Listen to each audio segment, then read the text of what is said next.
கிளி ஒன்று 2 முட்டைகளை இட்டன.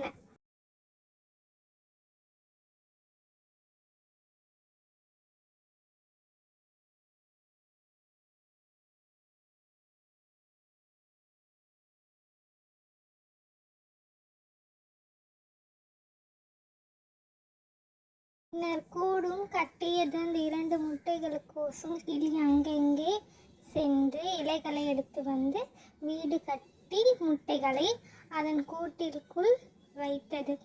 ஏனென்றால் இது மழை வரும் காலம், நீங்கள் 2 பேரும் பத்திரமாக இருக்க வேண்டும் என்று முட்டையிடம் தாய்க்குருவி கூறியது. இது நான் கஷ்டப்பட்டு சேர்த்த காசினால் தென்னை மரத்திடம் சென்று இலைகளை வாங்கி கூடு கட்டினேன் என்று முட்டைகளிடம் கிளி சொன்னது. முட்டை பொரிந்து குஞ்சுகள் பறித்தது. மழையும் கூடவே பெய்தது. தன் குட்டிகளுக்காக அங்கேயும் இங்கேயும் அலைந்து பழங்களை எடுத்துட்டு வந்து கொடுத்தது. ஆப்பிள், கொய்யா, திராட்சை போன்ற பழங்களை கிளி தன்னுடைய குட்டிகளுக்காக மழையில் சென்று அலைந்து கஷ்டப்பட்டு தேடி எடுத்துட்டு வந்து கிளி தன் பிள்ளைகளுக்காக கொடுத்தது. கிளி தன் பிள்ளைகளிடம் சொல்லியது, நான் இதை கஷ்டப்பட்டு எடுத்துட்டு வந்தேன் அப்படின்னு சொன்னது. அம்மா, நீங்க கஷ்டமே படாதீங்க, நாங்க எல்லா பழத்தையும் நாங்க சாப்பிட்டுறோம், நீங்க கஷ்டமே படக்கூடாது அம்மா என்று குட்டிகள் கிளியிடம் கூறியது. கிளியும் சரிங்க சாப்பிடுங்க, மழை ரொம்ப வர மாதிரி இருக்கு. அரிய மழை பெய்தது. இடி மின்னலுடன் கூட்டுக்குள்ளே தண்ணீர் ஒழுக ஆரம்பித்து விட்டது. கிளிக்கு என்ன பண்றதுன்னே தெரியல. கூடு வேற ஆட ஆரம்பித்தது. கூடு ஆரம்பித்தது. கிளி கூட்டு கீழே விழுந்தது. கிளியும் குஞ்சுகளும் கீழே விழுந்தன.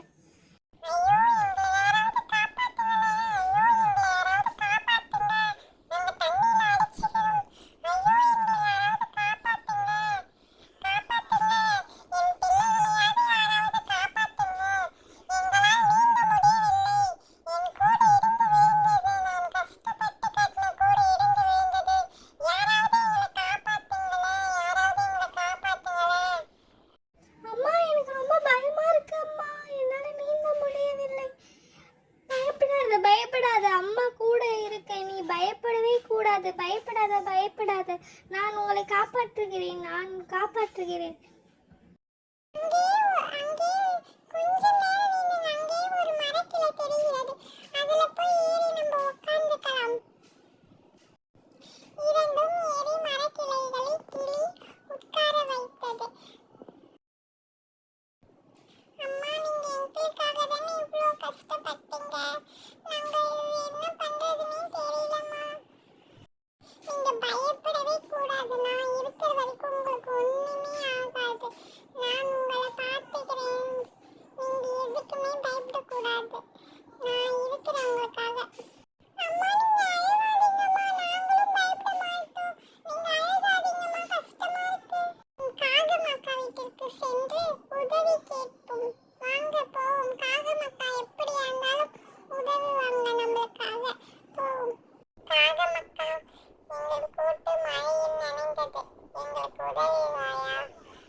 இன்னைக்கு ஒரு நாள் மட்டும் இடம் கொடுங்க காகமக்கா, எங்கள் கூடு தண்ணியில் போய்விட்டது.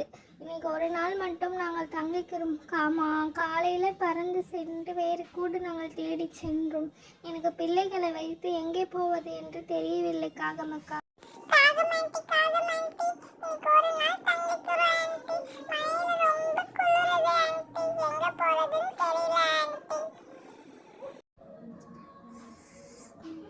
சரி, எனக்கு என்ன பண்ணுறதுன்னு தெரியல. நான் எதுவாக இருந்தாலும் என் வீட்டில் உள்ளவர்களிடம் பேசிட்டு தான் வந்து என்னால் சொல்ல முடியும்.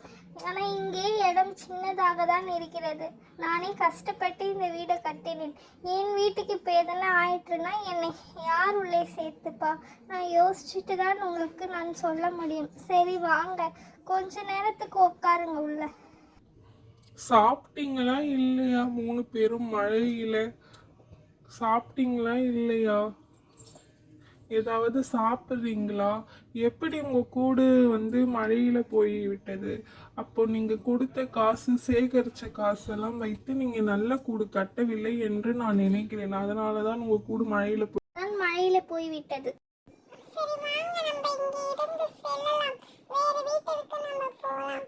இங்க ஒரு நாள் நம்ம தங்க இடம் கொடுத்ததற்கு காவேரிக்கு பெரிய நன்றி சொல்லணும். இதற்கு மேல நம்மளால இங்க தங்க முடியாது. ஏன்னா காகம் வீட்டிலே இடம் இல்லை. காகம் நம் வைத்து சம்பாதித்த காசு எல்லாத்தையும் காகம் நம் செலவு செய்துவிட்டோம் என்று காகம் கூறுகிறது. எனக்கு மிகவும் ரொம்ப வேதனை அளிக்கிறது. நம்ம உடனே வேற இடத்துக்கு போய் ஆக வேண்டும். நான் உங்களை அழைத்துச் செல்கிறேன். என்னுடன் நம்பி 2 பேரும் வாருங்கள். நான் இருக்க வரைக்கும் உங்களுக்கு எதுவுமே ஆகாது. வாங்க போலாம். அம்மா நாங்க ஒரு நாளைக்கு இன்னைக்கு நாங்க வேலையிலே நாங்கள் மறைந்து கொள்கிறோம் அம்மா. நீங்க கஷ்டப்பட வேணாம். இன்னைக்கு ஒரு நாள் இதுல இருந்துடும். நாளைக்கு நான் உங்களை வேற இடத்துக்கு கூட்டிட்டு போகிறேன். கிளி பறந்து மேலே செல்லும் போது ஒரு முனிவர் தண்ணியிலே மிதந்து கொண்டிருந்ததை கிளி பார்த்தது.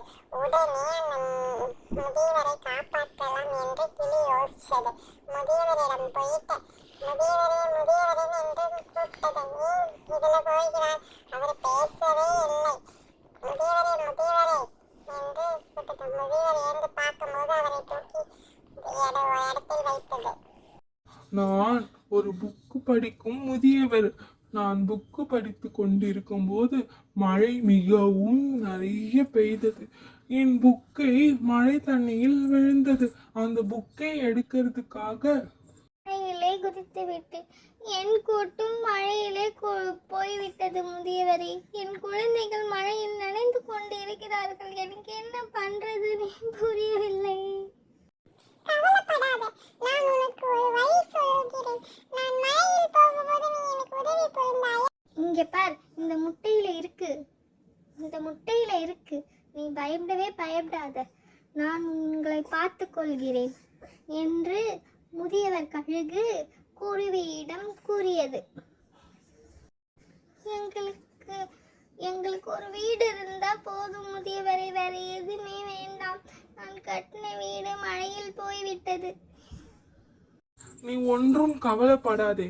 இந்த முட்டையை நான் உனக்காக தான் வர வைத்தேன். நான் படித்த புத்தகத்திலிருந்து எனக்கு இந்த முட்டை கிடைத்தது. நல்லவர்களுக்கு தான் இதை உபயோகிக்க வேண்டும் என்று எழுதியிருந்தது. எனக்கு வீடு மட்டும் அமைச்சு கொடுங்க முதியவரே, வேற எதுவுமே வேண்டாம் என்று முட்டையில் வீடு கட்டி கொடுத்தார் முதியவர்.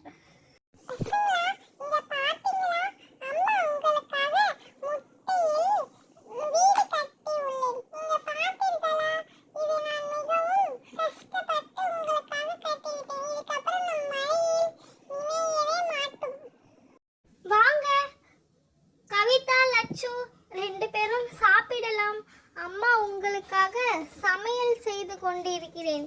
காய்கறி, தானியங்கள் அனைத்தும் போட்டு உணவு செய்து கொண்டிருக்கிறேன். கவிதாவும் லட்சும் வளர்ந்து வாழைப்பழம் தோட்டம் வைத்தனர். இதை கிளி பார்த்து கொண்டிருந்தன. யானை ஒன்று வந்து வாழைப்பழத்தை எடுக்க முயன்றது. யானையே, இங்கே என்ன இந்த பக்கம் நீ வருகிறாய்? ஏன் வருகிறாய் இந்த பக்கம்? நானே கஷ்டப்பட்டு இப்பதான் முன்னேறி ஒரு வாழைப்பழம் தோட்டம் அமைத்தேன். எனக்கு மிகவும் பசிக்கிறது. அதனாலதான் நான் இந்த பக்கம் வந்தேன். எனக்கு வாழைப்பழம் வேணும். கொஞ்சமாவது எனக்கு வாழைப்பழம் கொடுங்கள். நான் இந்த இடத்தை விட்டு சென்றுகிறேன். இல்லை என்றால் நான் இங்கேதான் இருப்பேன். கிளி மந்திர கோலை வைத்து யானையை மாற்றியது. யானை மாறி, எனக்கு மாற்றியதுக்கு மிகவும் நன்றி. என் மனநிலை மிகவும் மோசமாக ஆகிவிட்டது. எனக்கு பசி எடுக்கிறது. மிக்க நன்றி. எனக்கு 2 வாழைப்பழம் தருமாறு கேட்டுக்கொள்கிறேன். இந்தா, எவ்வளோ வாழைப்பழம் வேணாலும் சாப்பிடு. பசியார நீங்கள் சாப்பிடு. எனக்கு மிகவும் நன்றி வாழைப்பழம் கொடுத்ததற்கு. எனக்கு பசி போகவே இல்லை. இன்னும் பழங்கள் நிறைய சாப்பிடணும் போலதான் இருக்கிறது. மிகவும் பசிக்கிறது. அம்மா உங்களுக்கு பழங்கள் கொடுத்தார்களா? போங்க இங்கிருந்து. போதும், இந்த இடத்துல இருந்து புறப்படுங்கள். சாப்பிட்டு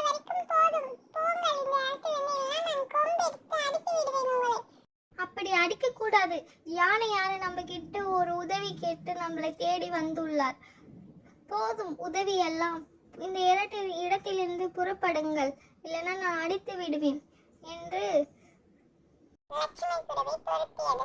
அம்மா, யானையாருக்கு உதவி செய்ததெல்லாம் போதும். பழங்களே தோட்டத்தில் கம்மியாக உள்ளது. நீங்கள் என்ன என்றால் யானையாருக்கு கொடுக்கிறீர்கள். வாக்கா, இங்க பாருங்க அம்மா பண்றத. ஏம்மா இப்படி பண்ற? அக்கா சொல்றத கேளுமா நீ.